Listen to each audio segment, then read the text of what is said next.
mielopatias agudas. As mielopatias são síndromes clínicas causadas por distúrbios da medula espinhal. E apesar dos exames de imagem e dos outros exames complementares nos auxiliarem bastante, as mielopatias são diagnósticos clínicos. E elas podem ser classificadas quanto ao seu tempo de evolução em crônicas, quando eu tenho um início mais insidioso e elas evoluem por meses, ou então em mielopatias subagudas ou agudas, quando o início é mais abrupto e o quadro evolui em horas a dias. As mielopatias, que são o foco da aula de hoje, por sua vez, podem ser divididas em dois grupos: as mielopatias agudas compressivas e as mielopatias agudas não compressivas. As mielopatias não compressivas, elas, por sua vez, se dividem em causas vasculares e as mielopatias inflamatórias, que são as mielites, que vão envolver causas infecciosas, causas desmielinizantes e a mielite transversa aguda. De forma geral, as mielopatias vão se apresentar com uma fraqueza simétrica e com alterações sensitivas com um nível sensitivo bem definido. O nível sensitivo, Tereza já explicou, né, na aula passada, mas o nível sensitivo vai ser aquele nível mais distal, no qual a gente vai ter os sentidos, né, vai ter a modalidade sensitiva preservada. Além disso, pode haver também alteração esfincteriana. As mielopatias, elas vão se apresentar de diversas formas a depender dos tratos afetados e da etiologia. Por exemplo, quando eu tenho uma lesão de trato córtico-espinal, a gente vai ter uma fase inicial de choque medular, que vai ter uma paralisia flácida aguda, com a reflexia, e nas semanas seguintes a gente vai ter mesmo aquela síndrome clássica de lesão de neurônio motor superior, com a paralisia espástica, hiperreflexia, e no caso da lesão do trato córtico-espinal, com sinais de liberação piramidal, como por exemplo Babinski positivo. Em relação a essas lesões dos tratos, vai ser bem importante, né? Foi bem importante a gente ter tido aquela aula que Tereza deu sobre as síndromes medulares. Quando a gente tem uma apresentação neurológica que ela é exclusivamente unilateral, provavelmente é muito mais provável que seja uma lesão encefálica do que uma lesão medular. Aqui essa escala, que é a EJA, ela é bem utilizada no contexto da mielopatia para a gente avaliar o comprometimento neurológico, o nível neurológico da lesão, né? E aí a gente vai avaliar tanto a motricidade e os grupos musculares e avaliar o nível sensitivo, testando a sensibilidade em cada dermátomo. É importante que a gente avalie bilateralmente, né? E quando a gente tem uma lesão cervical ou torácica, o nível sensitivo ele vai ser tanto, ele deve estar presente tanto anterior, na face anterior quanto posterior. Inicialmente, vamos falar sobre as mielopatias agudas compressivas. Bom, elas são causadas por um estreitamento do canal medular e compressão da medula espinal e têm origem na coluna vertebral. E aí as principais causas dessas mielopatias agudas compressivas são o trauma medular, o tumor epidural e o abscesso epidural. E é importante a gente saber que as mielopatias agudas compressivas são as principais causas de mielopatia aguda.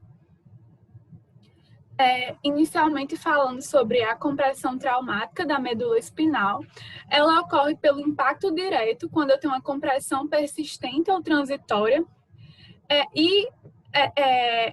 esse impacto direto leva à fratura dos elementos da coluna vertebral com deslocamento vertebral. Isso vai provocar lesão, laceração ou transecção da medula. A laceração e a transecção da medula espinal, elas vão ser bem menos frequentes e vão ser muito mais como consequência de lesões penetrantes. A principal causa dessas lesões traumáticas, dessa compressão traumática da medula, vão ser os acidentes automobilísticos. E a maioria das lesões vão afetar a medula cervical, que é mais vulnerável. O tipo de fratura da coluna cervical vai depender do tipo de trauma. Por exemplo, os traumas em flexão e hiperextensão, eles podem causar subluxações dos corpos vertebrais e essas hérnias de disco traumática. Aqui a gente pode ver na imagem uma subluxação da vértebra C6 sobre a vértebra C7, e aí, consequentemente, a gente tem esses fragmentos ósseos em decorrência dessa fratura, invadindo, né, estreitando o canal medular e comprimindo a medula. E, além disso, aqui também teve uma herniação do disco intervertebral, contribuindo ainda mais para essa compressão medular.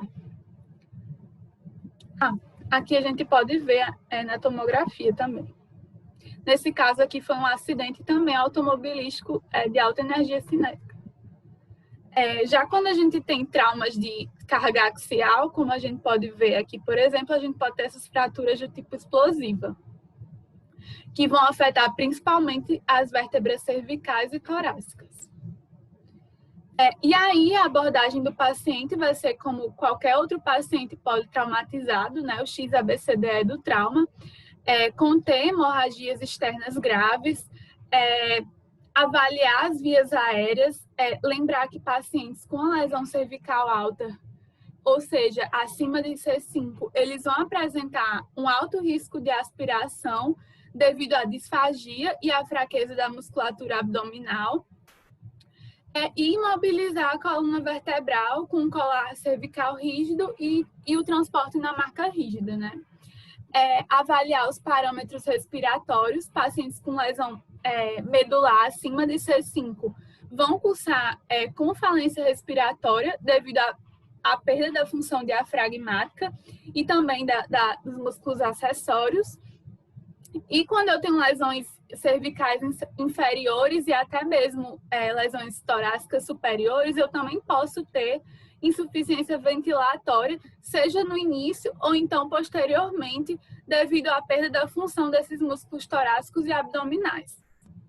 E aí, no caso de falência respiratória, a ventilação, é necessário fazer a ventilação mecânica imediata. Avaliar os parâmetros circulatórios e controle das hemorragias, né? Lembrar que quando a gente tem lesões cervicais e torácicas superiores, pode haver uma hipotensão refratária e bradicardia devido à perda da inervação simpática, cursando com esse choque neurogênico. Então, é necessário manter a pressão arterial média entre 85 e 90 milímetros de mercúrio na primeira semana. E avaliar a disfunção neurológica. Lembrar que o traumatismo crânioencefálico está presente em 25% a 50% dos pacientes com lesão traumática de medula espinal. E, por último, a exposição total do paciente. E aí, né, é necessário a gente fazer um exame físico, um exame neurológico detalhado, aplicar aquela escala EIJA, né, que a gente falou inicialmente, identificando o nível sensitivo, o nível neurológico, lembrando, né, que na fase inicial pode ter uma paralisia flácida aguda devido ao choque medular. Em relação às sequelas que esses pacientes vão apresentar, né, 22% dos pacientes com compressão traumática da medula espinal vão apresentar tetraplegia incompleta, paraplegia completa ou tetraplegia completa. E aí a gente tem essa outra escala também que a gente pode avaliar esses pacientes, que vai de A até E. A gente vai avaliar o comprometimento tanto motor quanto sensorial abaixo do nível sensitivo. E a IA é quando eu tenho uma completa perda da função motora e sensorial abaixo desse nível sensitivo, e o E é quando eu tenho essas funções preservadas. E aí depois vocês podem dar uma olhadinha. Eu trouxe aqui só para ilustrar quais são as principais síndromes medulares associadas à compressão traumática da medula espinal, que Tereza explicou na aula passada, que seria a síndrome centromedular, quando eu vou ter a compressão aqui, principalmente atingindo a substância cinzenta, e aí eu vou ter uma fraqueza e a reflexia nos membros superiores, com uma fraqueza bem menos severa, ou quase nenhuma fraqueza nos membros inferiores, e perda da sensibilidade dolorosa e térmica nos membros superiores. E também a síndrome da hemissecção da medula, que é quando eu tenho uma perda ipsilateral da propriocepção e da função motora, e uma perda contralateral da sensação de temperatura e dor. Nesses pacientes, quando a gente faz a tomografia, que é o exame de escolha para avaliação desses pacientes, e a gente percebe que há uma compressão traumática da medula, eles precisam passar pela avaliação neurocirúrgica. E aí, no caso de compressão medular, é feita a cirurgia descompressiva para remover aqueles fragmentos ósseos ou então aquelas protrusões do disco e corrigir o desalinhamento. E aí, quando a coluna está instável, também é feita a fixação cirúrgica com esses parafusos para estabilizar a coluna vertebral. A compressão neoplásica, ela é ocasionada por metástases que vão para a coluna vertebral e vão se estender para o espaço epidural, e os principais cânceres primários responsáveis por essas metástases para a coluna vertebral vão ser o câncer de mama, o câncer de próstata e o de pulmão. E os principais locais de compressão vão ser os segmentos torácico, lombar e cervical, apesar de que quando a gente faz a ressonância de toda a coluna, em 1/3 dos casos, há vários níveis de compressão da medula, não se restringindo apenas a um segmento. De forma geral, esses pacientes eles podem apresentar, antes do quadro agudo, um episódio anterior precedendo semanas antes, de dor nas costas e aumento da sensibilidade no local afetado. E aí, na apresentação aguda, eles podem apresentar dor nas costas, dor radicular, paraparesia ou paraplegia, hiperreflexia, pode ter sinal de Babinski positivo e também disfunção esfinteriana. E aí esse quadro ele pode evoluir geralmente de horas a dias. O exame de imagem de escolha vai ser a ressonância de toda a coluna com contraste, com gadolínio, e o tratamento vai ser a radioterapia. Como é uma compressão medular, esse paciente vai ter que ser avaliado pelo neurocirurgião, e ele também vai ser tratado com glicocorticoide para redução do edema e da dor. Outra causa também vai ser o abscesso espinhal epidural.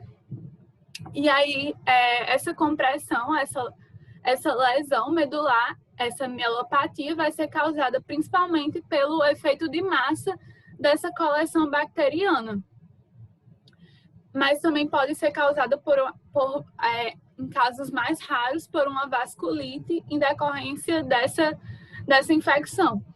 O principal agente etiológico associado ao abscesso espinhal epidural vai ser o Staphylococcus aureus, e o principal segmento acometido é o segmento torácico, mas geralmente eu tenho vários níveis acometidos.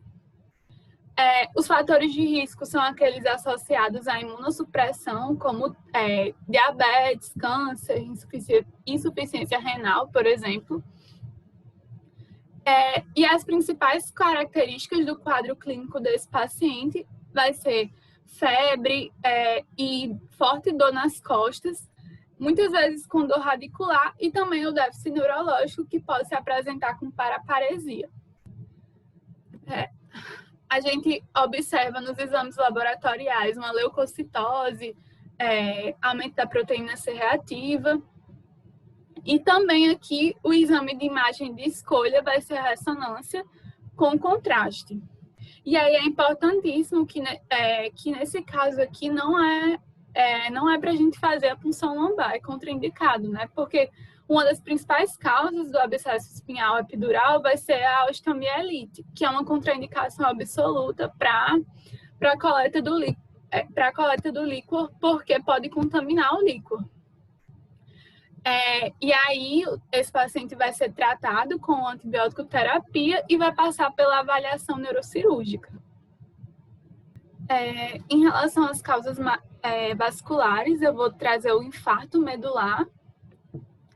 Ele é uma causa bem rara de mielopatia. E o principal fator de risco vai ser a cirurgia tóraco-abdominal de aorta. As etiologias, elas podem estar associadas a procedimentos, como, por exemplo, cirurgia de aorta, a mecanismos embólicos, como arterioembolismo aórtico. Pode estar envolvido também dissecção de aorta, dissecção vertebral, aterosclerose da artéria segmentar, vasculites infecciosas em casos mais raros, mas em cerca de 20 a 40% dos casos a gente não tem uma causa bem definida. A principal artéria afetada vai ser a artéria espinal anterior, que ela vai irrigar juntamente com a artéria espinal posterior o trato córtico-espinal. E aí esse paciente ele vai apresentar uma síndrome caracterizada por quadriparesia ou paraparesia, né? Uma perda da sensibilidade dolorosa e térmica bilateral, e nos casos de infartos cervicais, eles podem apresentar sintomas autonômicos, como, por exemplo, hipotensão, né? Disfunção sexual. E aí o principal segmento acometido vai ser a região torácica. Em geral, o infarto medular vai ter um início abrupto, e 1/3 dos pacientes eles vão apresentar dor nas costas ou no pescoço, frequentemente radicular, e é isso. Da mesma forma como a gente viu, tem a fase inicial, né, de choque medular, com essa paralisia flácida aguda, com essa fraqueza flácida, com reflexos ausentes, e o diagnóstico, como toda mielopatia, vai ser clínico, né? Mas o melhor exame de imagem vai ser a ressonância com contraste. E aí, na ressonância, a gente vai poder observar, normalmente no estado hiperagudo, a gente não é tão sensível à ressonância.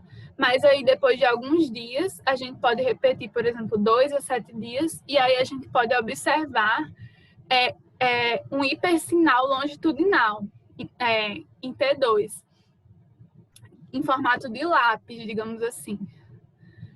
Aqui, que a gente pode observar. E o tratamento vai ser basicamente suporte desse paciente e o tratamento das complicações. Em relação, agora por último, às mielopatias inflamatórias. Elas podem resultar ou da invasão direta da medula espinal, ou então por um processo infeccioso que vai ficar um processo parainfeccioso, né? E o principal fator de risco vai ser a imunossupressão. Inicialmente eu vou falar sobre as infecções bacterianas paraespinhais, né? O principal agente etiológico vai ser o Staphylococcus aureus, e a principal causa vai ser a inoculação direta, ou então e com ou então a disseminação contígua, né, de infecções próximas, como, por exemplo, na meningite. E aí a meningite, no caso da mielopatia infecciosa aguda, ela vai ser a principal causa. E aí é por isso que é muito importante a gente fazer a coleta de líquor nesse caso. E aí o líquor vai ser semelhante a um líquor de um paciente que está com a meningite bacteriana. E aí a gente vai só coletar o líquor, claro, desde que a gente descarte, por exemplo, um abscesso epidural, desde que seja seguro. E aí no líquor a gente vai ter uma pleocitose à custa de polimorfonucleares e hipoglicorraquia. A gente também vai solicitar ressonância magnética com contraste, a hemocultura. Esse quadro também pode ser acompanhado de dor nas costas e febre. E o tratamento vai ser, até a chegada da cultura, a gente vai fazer antibiótico terapia empírica com cefalosporina de 3ª ou 4ª geração e vancomicina. Em relação às infecções virais, os principais agentes que vão possuir essa característica de ter um neurotropismo vão ser os herpes vírus. E aí se enquadram o herpes simples, tipo 1, e principalmente o herpes simples 2, varicela zoster, o Epstein-Barr, principalmente em um paciente que ele já teve, algumas semanas atrás, uma mononucleose, então você já fica mais alerta. O citomegalovírus, que vai ocorrer quase exclusivamente em pacientes imunocomprometidos. E aí o principal exame de imagem a ser solicitado vai ser a ressonância. Você também vai coletar o líquor, fazer o PCR no líquor e as sorologias para esses vírus. O tratamento, no caso do herpes zoster e do herpes simples tipo 1 e 2, vai ser o aciclovir endovenoso. No caso do Epstein-Barr, vai ser o aciclovir ou o ganciclovir endovenoso, mais esteroides. E no caso do citomegalovírus, vai ser o ganciclovir endovenoso. No caso dos enterovírus, eles vão ter uma transmissão predominantemente via fecal-oral, e aí se enquadram os poliovírus, né, que já foram erradicados em decorrência da vacina, mas aí a gente também tem os vírus que vão causar uma síndrome poliolike, que também vão ter esse neurotropismo para o corno anterior da medula. E aí se enquadram o ecovírus, o enterovírus 71 e o coxsackie vírus. E aí eles vão levar, né, esse quadro de paralisia flácida aguda, um pouco diferente desses outros quadros de mielopatia, porque o déficit motor vai ser déficit motor puro, assimétrico, com predomínio proximal, esfíncteres preservados, e os reflexos vão estar normais, hipoativos ou abolidos. A gente vai solicitar também o exame de imagem, a ressonância, fazer a coleta do líquor. Nas primeiras 72 horas pode ter um aumento dos polimorfos nucleares, uma pleocitose, né, com aumento dos polimorfos nucleares, mas após isso a gente vai ter mesmo uma característica mais viral, com linfocitose e um leve aumento das proteínas. E aí a gente também faz a sorologia para esses enterovírus. Por último, a gente tem a mielite transversa aguda, que ela é bem rara, né? Tem uma incidência anual de 1 caso a cada 2 milhões de habitantes. E ela pode ter diversas causas, desde distúrbios inflamatórios infecciosos até causas não infecciosas. Dentre as causas infecciosas, os agentes mais comuns vão ser o Mycoplasma pneumoniae e o herpes vírus, mas no nosso meio a gente deve lembrar também da esquistossomose, da cisticercose, e outras causas vão ser o lúpus eritematoso sistêmico e a esclerose múltipla. Ela vai afetar principalmente crianças e adultos jovens. E ela vai ser dividida em 2 fases, né? A fase inicial também de choque medular, com aquela fraqueza muscular flácida, reflexia, retenção urinária, um nível sensitivo bem demarcado, comprometendo todas as modalidades sensitivas, e após 2 a 3 semanas eu começo a ter mesmo a síndrome do primeiro neurônio motor, com sinais de liberação piramidal. O tratamento vai ser com glicocorticoides e o prognóstico, ele geralmente é mais benigno. 1/3 dos pacientes ele vai apresentar recuperação total e 1/3 dos pacientes vai apresentar recuperação parcial. Então, de forma geral, quando a gente tem uma suspeita clínica de uma mielopatia não traumática aguda, o exame preferencial em condições ideais, claro, que a gente precisa solicitar é a ressonância magnética com gadolínio. E a primeira coisa que a gente tem que descartar é se essa mielopatia é compressiva ou não, se eu tenho uma lesão compressiva ou não. Se eu tenho uma lesão compressiva, esse paciente vai ter que ser avaliado por um neurocirurgião. Se eu descarto uma lesão compressiva, eu tenho que confirmar se realmente é uma mielopatia. E aí eu vou observar se realmente eu tenho uma lesão intramedular. Se eu não vejo nenhum, por exemplo, um hipersinal,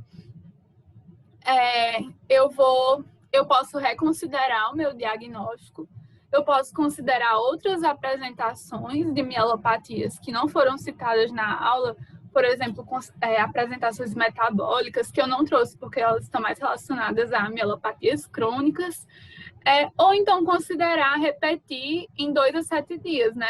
Eu falei que as causas vasculares, o infarto medular, ele não vai, a ressonância não vai ser tão sensível na fase hiperaguda. Então, pode se apresentar só depois de um certo tempo. E aí, você tem essas opções. Mas se você vê uma lesão intramedular, você vai ter que... o seguinte passo vai ser você pensar se se trata de uma mielopatia inflamatória ou não. E aí você vai avaliar o líquor, avaliar se eu tenho... vai avaliar o exame de imagem. E aí, a depender disso, né, se eu tenho um realce pós-contraste, algumas mielites vão ter esse realce pós-contraste.